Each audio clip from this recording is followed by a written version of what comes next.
कार्यक्रम में उत्तर प्रदेश विधान परिषद के सभापति, पूर्व लोकतंत्र सेनानी कुंवर मानवेंद्र सिंह जी, उत्तर प्रदेश सरकार में वरिष्ठ मंत्री,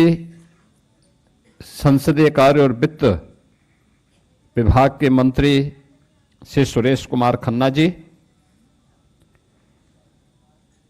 पूर्व सांसद श्री अशोक वाजपेयी जी, इस कार्यक्रम के संयोजक श्री बैजा बहादुर पाठक जी, आज के इस दिवस के कार्यक्रम में उपस्थित सभी लोकतंत्र के हमारे वरिष्ठ सेनानीगण, भारतीय जनता पार्टी के सभी पदाधिकारीगण और उपस्थित बहनों और भाइयों,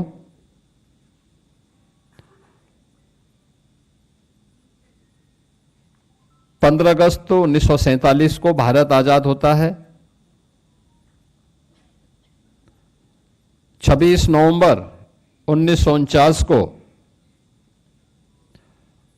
बाबा साहब डॉक्टर भीमराव अंबेडकर जी के द्वारा भारत के संविधान का ड्राफ्ट तैयार करके संविधान सभा को सौंपा जाता है।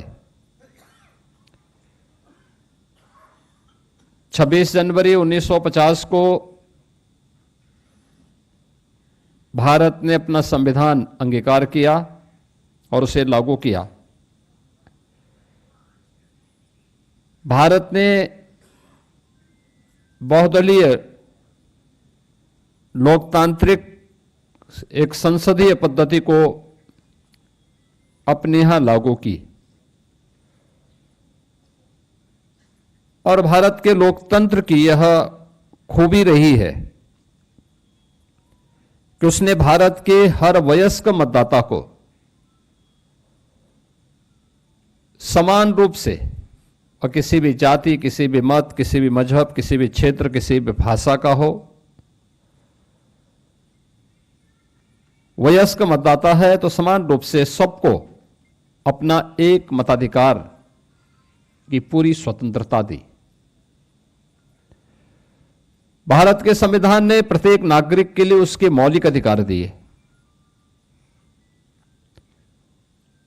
भारत का संविधान दुनिया का सबसे बड़ा संविधान माना जाता है। दुनिया का भारत गौरव के साथ कहता है कि हम दुनिया के सबसे बड़े लोकतंत्र हैं और भारत को ही यह गौरव भी हासिल है कि दुनिया का सबसे प्राचीन लोकतंत्र के रूप में, लोकतंत्र की जननी के रूप में भी भारत दुनिया के अंदर अपनी बात को प्रभावी ढंग से रखने